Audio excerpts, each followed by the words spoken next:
challenge trying to figure out how to get through to him or what to do to help him. My name is Karen Rice. I'm an occupational therapist and the co-founder of Raising Hope Dogs.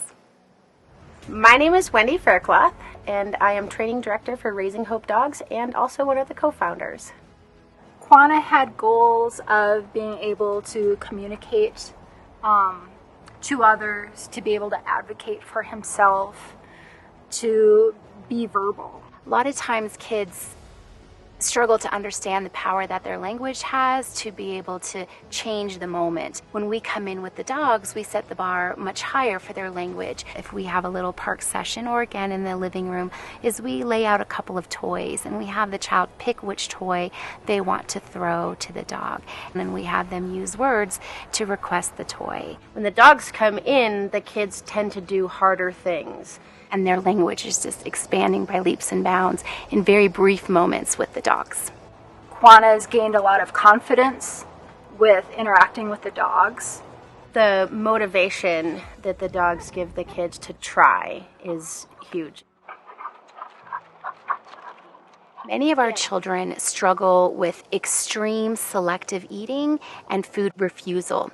This was one of the areas that was most pronounced in the progression that a child is able to make because of the dogs. A lot of it is competition-based or play-based, so that they get certain points if they're able to put a food item in their mouth and spit it across the play space to the dog and the dog can catch it. Then they're so excited to have that interaction, they forget that they've just put a food item into their mouth that just moments before they weren't even willing to touch.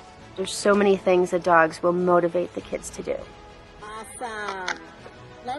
So Hope Dog Challenge is an exciting day of dog sports competition. The kids get to be outdoors, they work in a team with 2 other peers and a canine, and they learn Frisbee games. One of the goals that we had in mind was creating a game or a sport that autistic kids could play.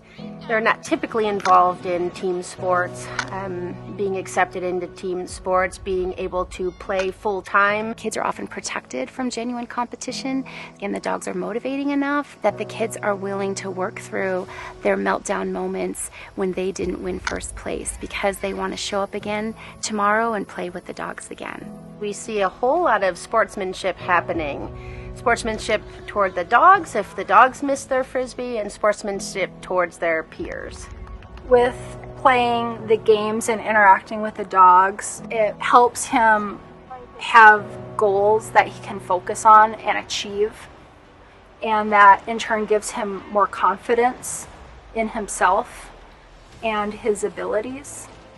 To see our kids be able to progress when every step they take is so difficult and full of so much challenge, to be able to come in with a tool that changes kids' lives at the very core of who they are.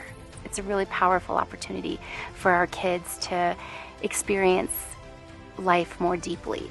So it really brings me happiness and joy to see him being able to be social with other kids and to do typical kid things. I love being a part of Raising Hope and training the dogs to help the kids, just because I like to see how much the kids can change in just a small amount of time.